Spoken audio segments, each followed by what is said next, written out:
Well, enough of me for now. I'd like to have Lynn Schuff come forward, please. And she's going to share something with us. Lynn is Rick's sister. Can you hear me? What he said is right about Rick and opinions. It's our whole family. It's a family trait. I guess it's a stronghold. Anyway, what you see is what you get. All of us. There's 5 of us. Anyway, my name is Lynn. I am Rick's older sister by 2 years. We had 5. There's me, and then Rick 2 years later. Sherry 2 years after that. Then we had a couple of cabooses. There's Tracy and Becky, and they were just our proteges in mischief making, because that's what we did. We were a gang of imps. So anyway, I'll tell you some about it. I'm here because I've known him since 1956. And I know the stories of him growing up. I can't remember all of them at my age now, but there's some. And I think you'll enjoy them. And it shows his personality and the personality of the family that he grew up in. Anyway, he was born in Chico, as was I and Sherry. And in 1960, my father was hired as the head chairman of the science department at the high school. So we moved to Tahoe in August 1960. First surprise we got is 3 days after we got here, us kids got up and everything was white. It's like, what? Whoa, what's that? That's got to be snow. So we all run into our parents' bedroom. It snowed, it snowed, it snowed. And my science teacher, Dad, said, no, it didn't snow. It did, Dad.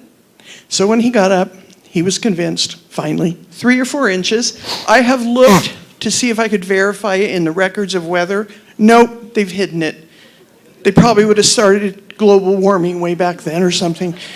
But anyway, we didn't have any snow gear, so we went out in our galoshes until it became mud. And then we came back in. Another time, we were cleaning our bedroom. We'd gotten everything off the floor. And we noticed something. There was something on the floor, on the rug. What was it? Oh, it was a tarantula. It was a little one, and no, we didn't mistake it for a wood spider because we were little and it was big. It was a tarantula because we already knew about tarantulas. Because with a science teacher, Dad, you have things that come into your house that you never expected. And when we were in Chico, he had to transfer a large black tarantula from one container to the other. And my mom and Rick and I, we were safely behind a paned door looking at it because we wouldn't go in the kitchen. So we knew, or at least I did, maybe Rick didn't. I hadn't taught him yet. But anyway, a little brown tarantula. It was fuzzy and all the earmarks of the legs and stuff. And 3 of us, a 6, a 4, and a 2-year-old, stood around and debated what we were going to do. This is a Mapes trait also. We don't really get unnerved by things. So anyway, we talked about it, and then we did the only thing that was logical. We sucked it up in the vacuum cleaner. Now, I was always getting grand schemes of things. I guess I had visions of grandeur as a child. They've sort of come and went since then, but I had visualized a circus. I was going to have a circus. It was going to be at the junction where Glenwood and Janet Drive was. I mean, I had it all worked out, but I needed some acts. And so I needed some animal acts that could do, tricks. So one day I convinced him, instead of taking a nap, we crawled out the back window of our bedroom. And we went over, there wasn't too many houses in, but we went over a couple blocks, Bruce, Becca, something like that. We went door to door asking for each family, if they had some animals that could do tricks. We finally found one. A lady, she had a dog. She had a dog that could do tricks. But my father showed up too. And so we didn't get the dog act, and we went home and got spankings instead. When Rick was 8 years old, he had his first incursion with law enforcement. He had gotten a new gun for his birthday, It was the sharpest gun. It sounded like a .22, even the echo, everything. It was sharp. He was having a grand time. There was a lady at a nearby trailer park that wasn't having a grand time because she was scared to death and called the cops. So the cops come, they go up to Rick, they say, hey, we need to look at your gun. So, here. They were pretty impressed with it, actually. Here, you go ahead, you're fine. And then they went and told the lady that she was fine too, nothing to worry about. When we were a little older, 10, 12, around there, we moved to Tahoe and G, and we owned that land. We owned it. It was 2 blocks of woods with a house here or there, and we owned it. It was our kingdom. And we trekked up and down and through the woods. We played baseball for hours, 3 flies up. And that was good for Rick because he was an all-star Little League and Babe Ruth player later on. And we owned it. And during the winter, we had Dead Man's Curve because at the bottom of G Street, Tahoe took that way, it was like, who's going to make it? So we'd start at the top of G, which was great. I mean, it's like this. Going around, and then if you make it, but we had a lot of crash and burns, you have to understand, you could go all the way down to F Street. I mean, it was a long way, and we were even smart enough to put spotters along so we wouldn't get run over. We also did ice skating. Rick, of course, had hockey skates because those were the manly skates. You don't have figure skates when you're a boy. And he would terrorize him and his friends, all the little kids that were just trying to learn and stay up. We had to rescue our little brother Tracy one time. He was a curious fellow, and he decided to hike up the hill somewhere. And all of a sudden, we're playing, and it's like, where's Tracy? I don't know. Where is he? I don't know. So we took the dog, and us three, Sherry, me, and Rick, we went out in 3 different spots and found him on top of an outcropping by some granite rocks that were up the hill. And it was our dog, really, that found him. We just took part of the credit. Now, my dad was a deer hunter, and every fall it was hunting season, and he had some favorite snacks he liked to take. And they were these European kind of cinnamon walnut rolls. They were in a package. They were sliced. You could just break them off. Didn't get you messy. Well, one was missing. The package was missing, and our dad was not happy. Okay, which one of you did it? Sherry and I knew that Rick had eaten them. I knew I hadn't. And Sherry was the only skinny one of us, and so she would not have done it. So our dad finally said, okay, if you're not going to fess up, all of you are getting a spanking. And I'm like, what? I didn't say that to my dad, but I was thinking it. This is not justice. I mean, the guy who's guilty is going to get a spanking either way, so hey, let's widen the fun. And besides, I just figured he was getting me back for the spanking he got for the circus animals. Like I said, we owned where we lived. We owned Bijou Meadow when we lived over there. We owned the drive-in because we broke in one summer to their storage. Actually, it was spring. It was before summer. We broke in, and I don't think we broke a lock. So it was just accessible. Let's call it that way. And I mean, wow, this is the greatest clubhouse. Let's do it. So we dusted it all and everything. But for some reason, we never went back. Probably because they secured it and we couldn't get in. The other time, we found a horse. Now, this horse was in a corral. It was over by Tahoe Keys. And it even had an attached barn. But there was no one there to take care of it. So, we need to take care of this horse. Let's ride it. So we took turns riding on the horse bareback. Fortunately, it was not a nasty horse until the owner showed up. We explained how, we had felt very sorry for the horse. It looked lonely. We wanted to take care of it. Yeah, sure. Then there's the saga of the picnic table. When I got my driver's license, we got to go to Pope Beach much more frequently. No parents. Didn't have to worry about them anymore. And we found a picnic table that was not attached in the ground the way it was supposed to be. This is one of those big Forest Service heavy duty, 6 by 8, kind of heavy tables. But what we found, it wasn't attached. So we drug it out into the lake and used it as a raft. And we had so much fun. We'd sit there, we're going like this, we're jumping off it. You know, not once did a ranger or anyone in authority ever question us. And we did it time and time and time again. Because what we did afterwards is we drug it back to where it belonged. And we patted the ground around it so no one knew that it was loose. The only friction that we ever received was some college kids. It was the last table available. You bring that table back here. You come and get us. They didn't. In high school, Rick and I ran in very different crowds. I was college bound. He was all about fun and what he could get away with. He played varsity football, 3 years out of 4. And when he first started, he was chunky. Like I said, he ate my dad's walnut rolls. They'd have to go around the laps, you know, around the football field, and he was dragging. I mean, he was at the end of the line. But by his sophomore year, when he first played varsity, he was near the beginning, because he had slimmed down, he had gotten buff, and, you know, the rest is history, so to speak. Now, because he was chunky, he had gotten bullied. So, unfortunately, in high school, he became rather a bully. God did change that in him, thank God. But he was the scorn of the high school freshmen, because he would take these poor little freshman boys and then dump them upside down in the garbage can. And I don't know if he ever met any of them after he graduated and repented and said, I'm so sorry, or not.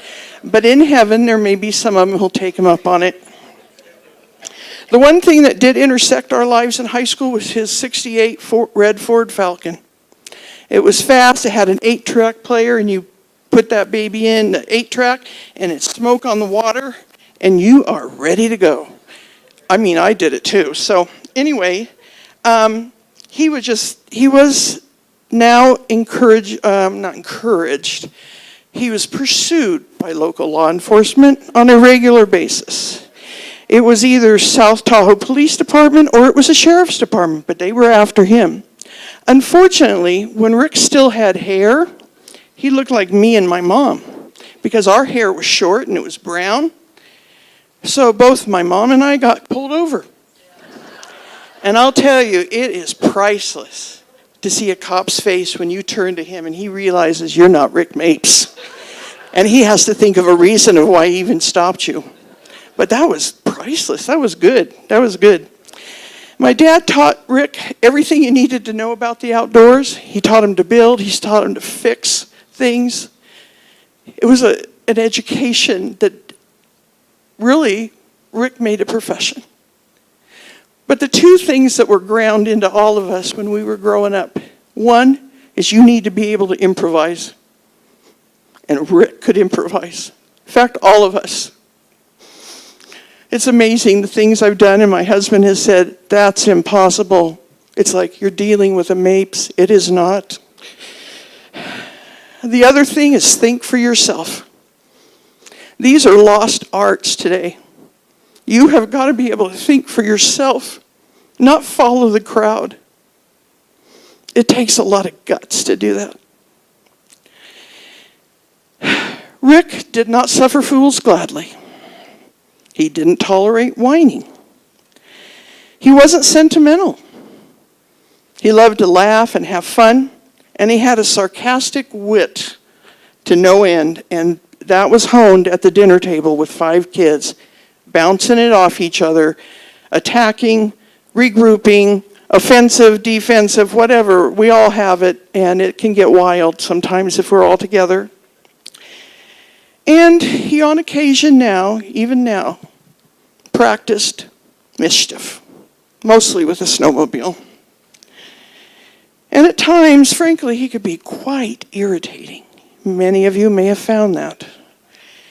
But if something bad was going down, my brother was the one you wanted there.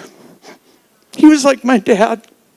If there was trouble, you knew exactly who to call, and they would know what to do. And he may not have been a public hero, but I'm telling you, He had the heart of a hero, and he would have laid his life down if he had to, because he felt it was his responsibility. By the 1980s, Rick had a wife and some children. He told me once they figured after he had some kids, he needed to grow up.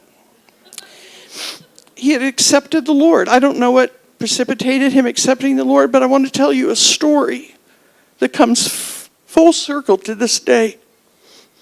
I got saved in 1975. I lived in Chico, and then I moved to Marysville because my husband was stationed at Beale Air Force Base. And he told me about a church that was connected to some commune. It would be a good church.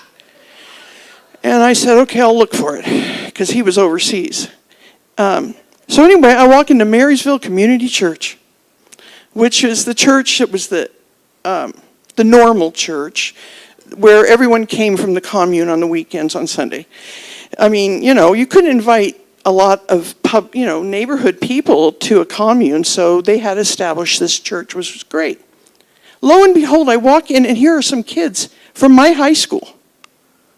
I'm thinking, what in the world is going on? The two I remember specifically are Aaron Dirtner and Leslie Greenitz.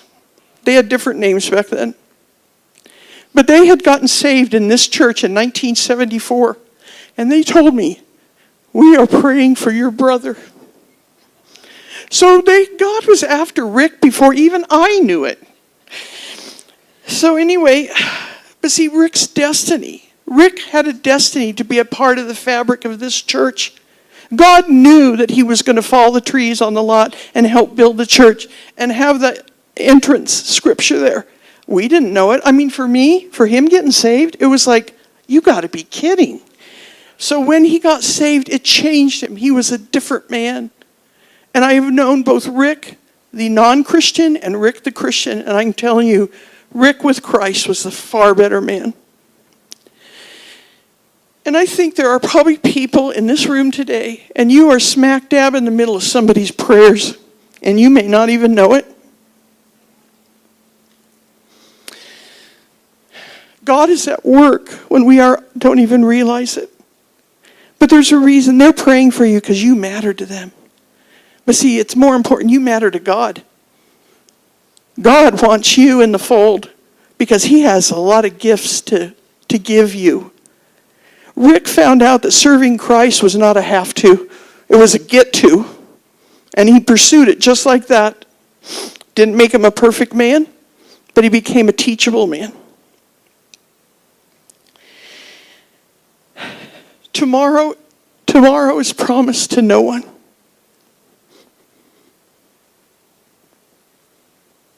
God does not promise that we will be immune to trouble, but he says he will be there. And I can testify it.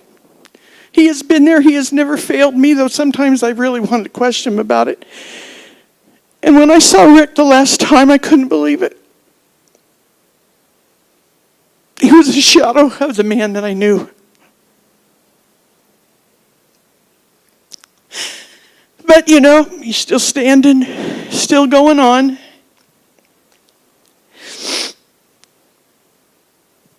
We didn't get the answer we wanted. But that's okay. Because, he is in the presence of Christ now. And he is free of pain. And he is not suffering.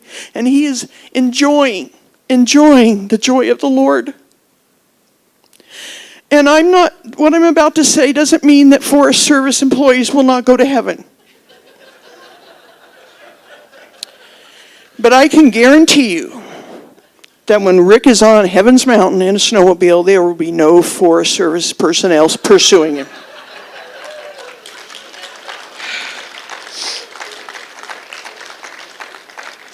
And so in closing, I think Rick would even echo these words. Jesus says, come, come. I will give you rest. I just encourage you to take him up on his invitation. Thank you. That was awesome. Thank you so much, Lynn.